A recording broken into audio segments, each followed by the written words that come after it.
कैसे तामीर हुए महल, कैसे खिश्त हुए संग। आइए जानते हैं शहर दिल्ली के बदलते रंग। कैसे तामीर हुए महल, कैसे खिश्त हुए संग। आइए जानते हैं शहर दिल्ली के बदलते रंग।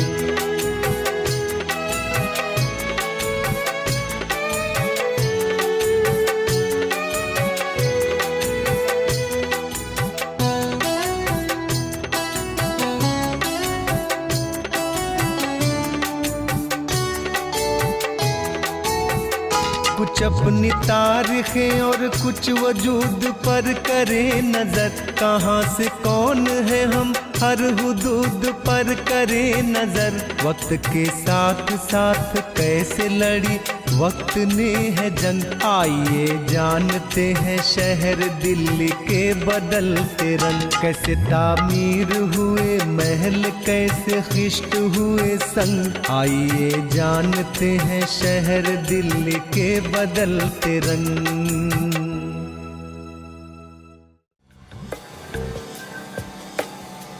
321 कब्ल मसीह तक मौर्यों ने दिल्ली के इलाके पर अपना इख्तिदार कायम कर लिया था। आर्कियोलॉजी की इस्तिलाह में इस अहद को शिमाल के ऊपरी हिस्से पर पॉलिश किए हुए सामान का अहद कहते हैं कि दिल्ली के खत्ते में बहुत तरक्की याफ्ता शहरी स्टेट मौजूद थी, लेकिन उस वक्त इस शहर को क्या कहा जाता था ये अभी तक मालूम नहीं हो सका है।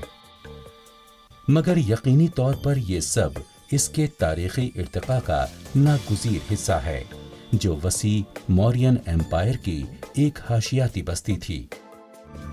पुराने किले के आर्कियोलॉजिकल मकाम पर खुदाइयों के दरमियान ऐसे शवाहिद मिले कि मकानात कच्ची ईंटों के साथ भट्टों में बनी पक्की ईंटों से बनाए जाते थे। नालियां पक्की ईंटों की होती थीं, जो मोहनजोदड़ो तहजीब की याद दिलाती हैं। घरों से मुत्तसिल ही सुर्ख और भूरी दीवारों के कुएं बनाए जाते, जो साफ तौर पर ये बताते हैं कि प्राइवेट और पब्लिक सफाई की जरूरत को बखूबी पूरा किया जाता था और इसको बड़ी अहमियत दी जाती थी। सिक्कों की दरियाफ्त ये भी बताती है कि नकदी की इक्तिसादियात की शुरुआत हो चुकी थी। पहली बार हमें यूनानी सफीर मेगास्थनीस के रिकॉर्ड मिले हैं, जिनको इंडिका कहा जाता है, और चाणक्य का लिखा हुआ एक मकाला इंतजामिया के मौजू पर मिला है। चाणक्य को ही कौटिल्य के नाम से भी जाना जा सकता है, जिसको अर्थशास्त्र का मुसन्निफ माना जाता है, यानी इल्म सियासत का। ये अपने मौजू पर बेनज़ीर तसनीफ है और रियासत के चलाने के मुख्तलिफ पहलुओं से बहस करती है। मगरबी फलसफियों मसलन कार्ल वॉन क्लाउज़विट्ज़ से भी 2000 कब्ल चाणक्य ने इखलाकियात जंग पर यह बात कही है। कार्ल वॉन को ज़हूर पजीर मगरबी अक्ली ज़हानत का नुक्ते उरूज समझा जाता है, जो कि जर्मनी का एक मुसल्लमा फौजी नजरिया साज है, और उसने 19वीं सदी की अस्करियात पर बहुत ज्यादा लिखा है। At about 500 BCE, Sun Tzu, a famous Chinese military strategist, 500 कब्ल मसीह में एक चीनी फौजी माहिर सुनजू ने, कि जिसकी फौजी काबिलियत का मुताला आज भी बगौर किया जाता है, कहा था कि फातिह फौज पहले जीत के हालात का अंदाजा लगाती है, उसके बाद ही जंग करती है। मौर्य अहद में जिंदगी पेचीदा और तरक्की पजीर थी। हुकूमत तिजारत वजारत पर कंट्रोल रखती थी, सूद की शरह मुअय्यन थी। इसका भी पता चलता है कि औज़ान और पैमाने भी राइज थे। हुकूमत बेवाहों, यतीमों और बीमारों को सहूलियात देती और अस्पताल चलाती थी। मुख्तसरन कहा जा सकता है कि मौर्य अहद में हुकूमत एक तरक्की याफ्ता एडवांस स्टेट की तमाम खुसूसियात रखती थी। अमनो अमान और खुशहाली की वजह से लोग ऐश की जिंदगी जीने लगे और सरायों, होटलों का जगह जगह ज़हूर हो गया। अमन खुशहाली ने दौलतमंदों का एक तबका पैदा कर दिया और नतीजे में रक्कासों, मखनियों और दूसरे फनकारों का बड़े पैमाने पर रिवाज हो गया। मुद्रा राक्षस नामी ड्रामा चाणक्य और उसके अहद के पूरे मंजरनामे की अक्कासी करता है। चंद्रगुप्त और चाणक्य दोनों ने मिलकर कदीम हिंद का वो सुनहरी दौर पैदा किया जिसमें कानून की हुक्मरानी और मुस्तहकम खुशहाली का दौर दौरा था। गालिबन इन दोनों मौजूदा मुख्तदिर तबके और ज़हूर पजीर एम्पायर्स भी अभी तक दिल्ली के खत्ते की अहमियत पर गौर नहीं कर सके थे कि अभी खत्ते की बाजियाफ्त बाकी थी।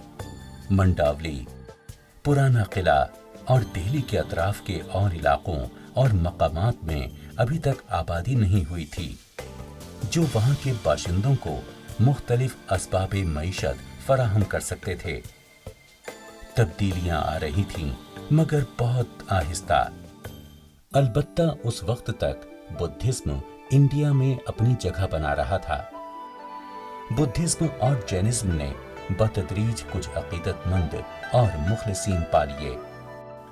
मंदिर और विहार पूरे हिंदुस्तान में उभरने लगे और इम्कानी तौर पर दिल्ली के खत्ते में भी बनाए गए होंगे। चंद्रगुप्त का पोता अशोक, जिसने 273 कब्ल मसीह ता 232 कब्ल मसीह तक हुकूमत की, बुद्ध मत का मुखलिस पैरोकार बन गया जिसकी इंडिया और एशिया के बाज दूसरे ममालिक में तारीफ की जाती है। उस जमाने में तक्षशिला सबसे ज्यादा मकबूल यूनिवर्सिटी और बुद्ध तालीमात और फलसफे का मरकज बनकर उभरी। दिल्ली में हम पाते हैं कि अशोक के 3 फरामैन प्राकृत जबान में लिखे हुए मिले हैं जो संस्कृत का वो मकामी लहजा था जिसे आम लोग बोलते थे। इन कुतुबों की एक खास अहमियत है। इनके मशमूलात अहम हैं और हमें ये बताते हैं कि राजा आम लोगों के लिए क्या सोचता था, जिसको उसने लोगों तक पहुंचाने के लिए ज्यादा दिनों तक रहने वाला जरिया यानी पत्थर के सुतूनों का इस्तेमाल किया जो आज तक भी बाकी हैं। इनमें से 2 कुतबे यकीनन अहम तिजारती शाहराहों पर या इबादत गाहों पर दिल्ली खत्ते से दूर लगाए गए होंगे। गालिबन इनको 14वीं सदी को फिरोज शाह तुगलक के जरिए मेरठ से या हरियाणा के टोपरा से लाया गया होगा। लेकिन इन 3 में से एक कुतबा जनूबी दिल्ली में आज के संत नगर में अपनी असली जगह पर था। ये उस वक्त का एक अहम तिजारती रास्ता था जो मुल्क के शिमाल मगरबी हिस्सों को गंगा के मैदानों से जोड़ता था। At about 185 BCE, तकरीबन 185 कब्ल मसीह में पुष्या मित्रा शुंगा, जो असल में मौर्यन फौज का एक जनरल था, उसने आखिरी मौर्य बादशाह बृहद्रथा को जब वो फौज का जायजा ले रहा था कत्ल कर दिया और खुद उसके तख्ते सल्तनत पर बैठ गया और शुंगा खानदान की बुनियाद रखी। इस खानदान का आखिरी बादशाह हुआ शाह देवभूति, जिसने 83 से 73 कब्ल मसीह तक हुकूमत की। 23 BCE. पहली सदी ईस्वी में वुस्ता एशिया सहराई बादिया नशीनों ने, जिनको चीन के मौरखीन यूची कहते हैं, शाकाओं, बैक्टीरिया और काबुल से इंडिया की तरफ धकेल दिया। इंडिया में शाकाओं पर यहाँ के गालिब कल्चर का जबरदस्त असर पड़ा और इसी वजह से ये सब या तो हिंदू बन गए या इन्होंने बुद्ध मत कबूल कर लिया। लंबे और खूबसूरत शबाहत रखने वाले और गालिबन तुर्की अल-नस्ल यूची, इन्होंने शाकाओं को मजीद शिकस्त देकर उनको और ज्यादा जुनूब की तरफ धकेल दिया। इन यूची कबाइल में सरबरा आवर वो कबीला कुशान का था। यूची कबाइल को काठियावाड़ और दक्कन धकेलकर कुशान ने अपनी जबरदस्त सल्तनत कायम की, जिसमें पूरा शिमाल हिंदुस्तान और वुस्ता एशिया का बहुत बड़ा हिस्सा शामिल था। हिंदुस्तान में कुछ कुशानों ने हिंदू मजहब और कुछ ने बुद्ध मत कबूल कर लिया। शाका और कुशान लड़ाइयों के असरात से दिल्ली का खित्ता भी अछूता नहीं रह गया।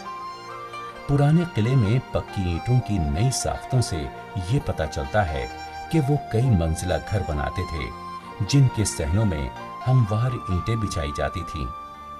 इस अहद के मिट्टी के बर्तन खुरदरे होते हैं, जिन पर सुर्ख सनत और मुतवस्तित दर्जे की कपड़े की बाफ्त होती थी। At Bhorgarh as well. भोरगढ़ में इससे मिलता जुलता पैटर्न मौजूद मिला। इब्तदाई जमाने में मकान गीली मिट्टी से बनाए जाते।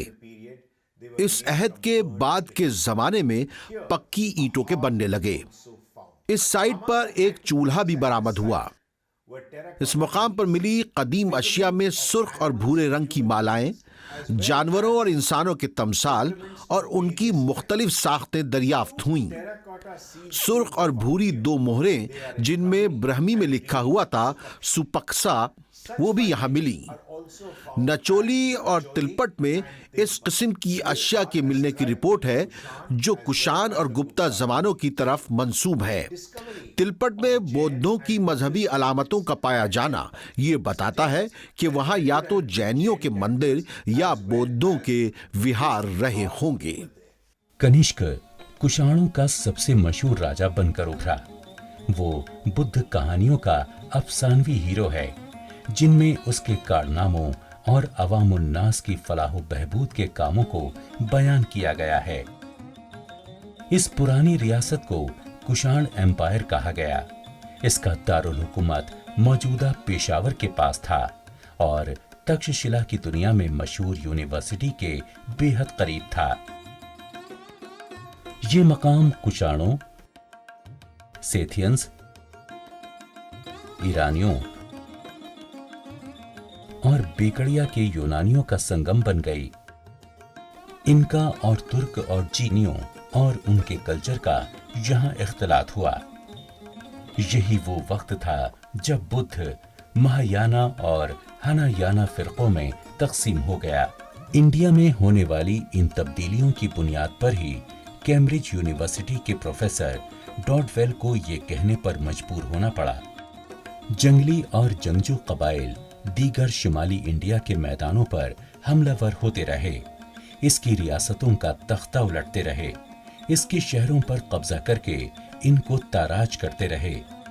नई नई रियासतों की बुनियाद इन्होंने डाली, नए शहर तामीर किए और फिर वो इंसानों की इस अजीम शहर की हैसियत में आ गए।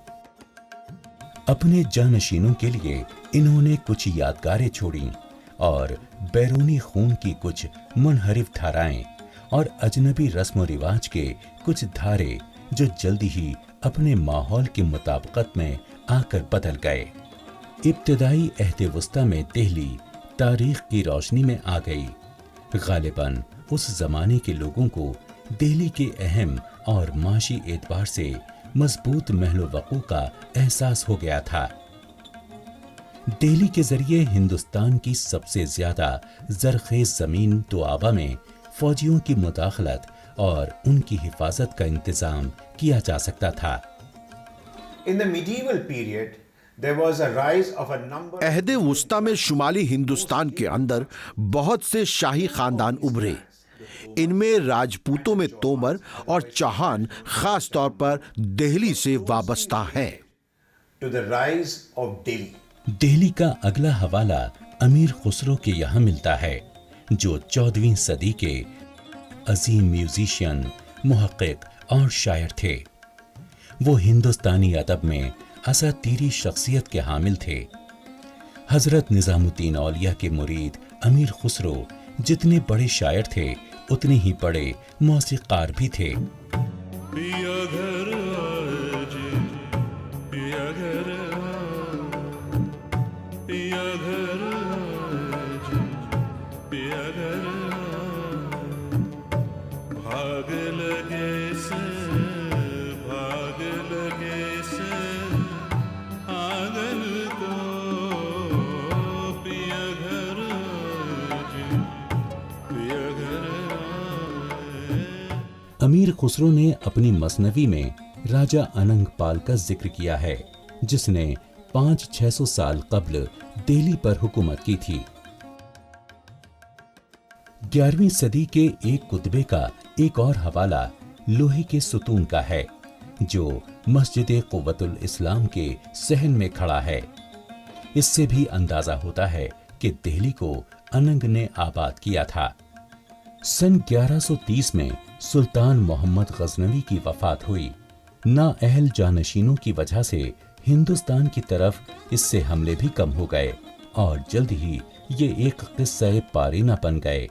خطرات کے ٹلنے کے بعد یہ اطمینان کا زمانہ تھا جس میں اننگ پال دوم نے مہرولی کے مقام پر لال کوٹ کی تعمیر کی۔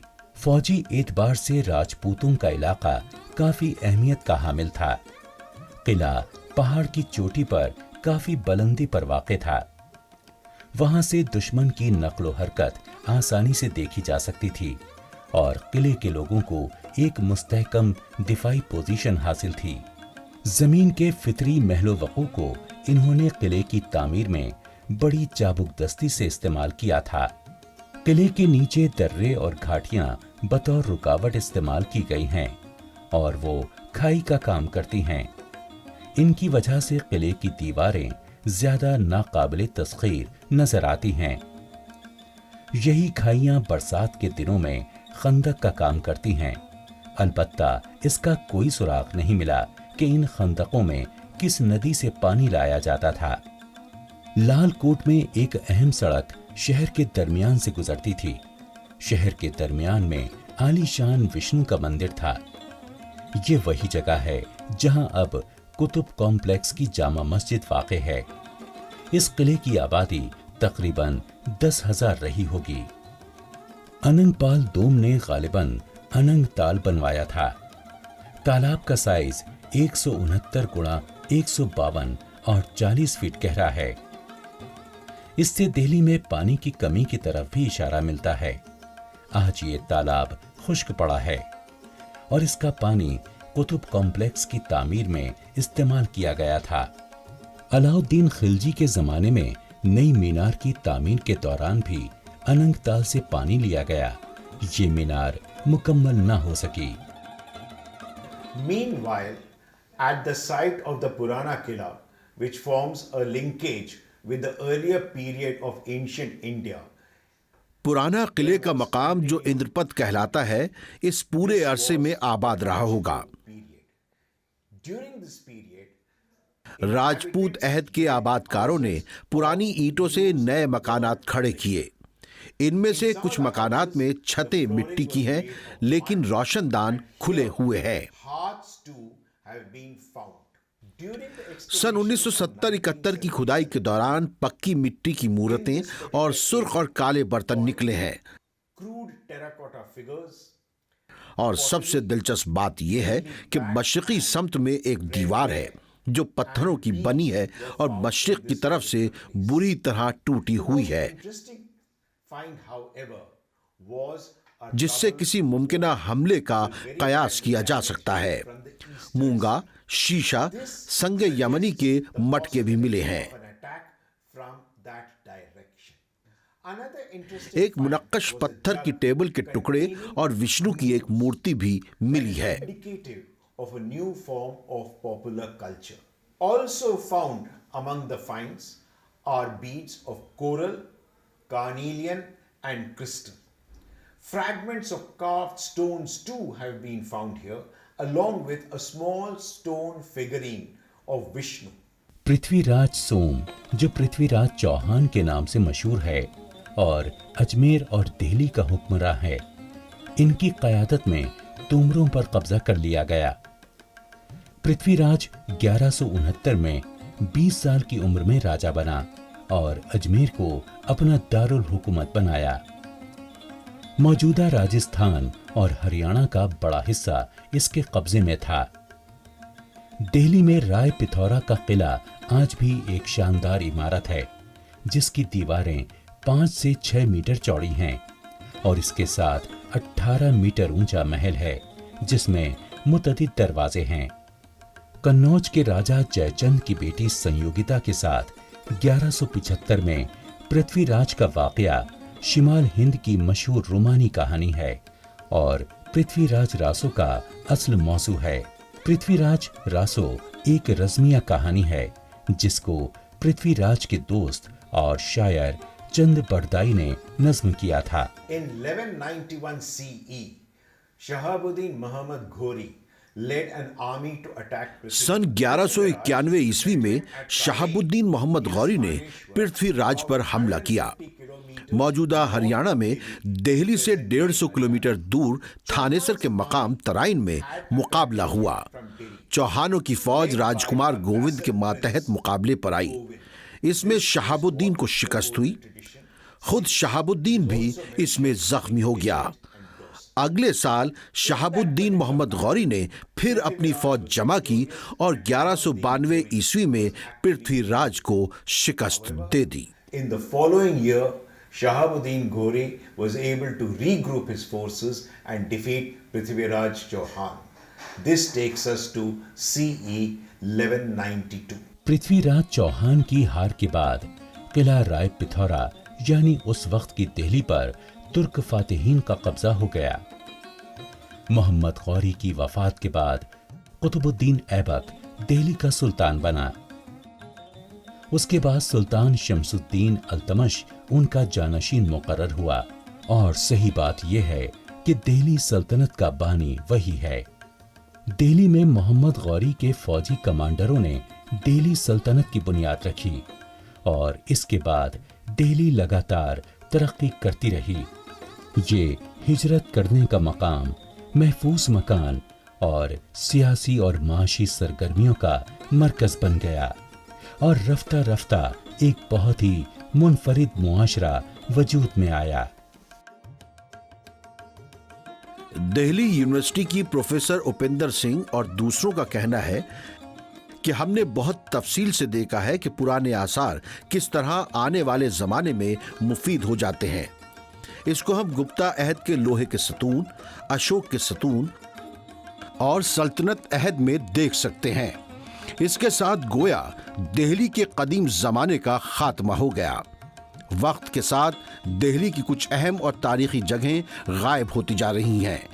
खास तौर पर बेतवज्जोही की वजह से ज्यादा जाया हो रही हैं। इसलिए इन चीजों को बचाने और महफूज करने की सख्त जरूरत है।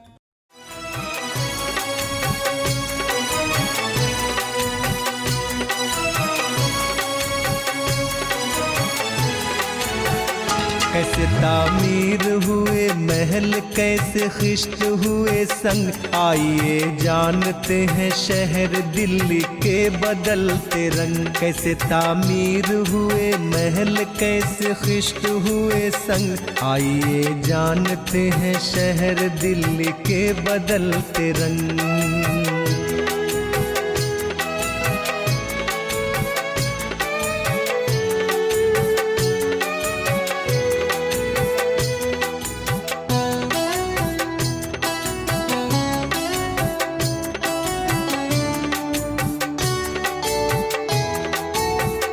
कुछ अपनी तारीखें और कुछ वजूद पर करें नजर, कहाँ से कौन है हम हर हुदूद पर करें नजर। वक्त के साथ साथ कैसे लड़ी वक्त ने है जंग, आइए जानते हैं शहर दिल्ली के बदलते रंग। कैसे तामीर हुए महल, कैसे खिश्त हुए संग, आइए जानते हैं शहर दिल्ली के बदलते रंग।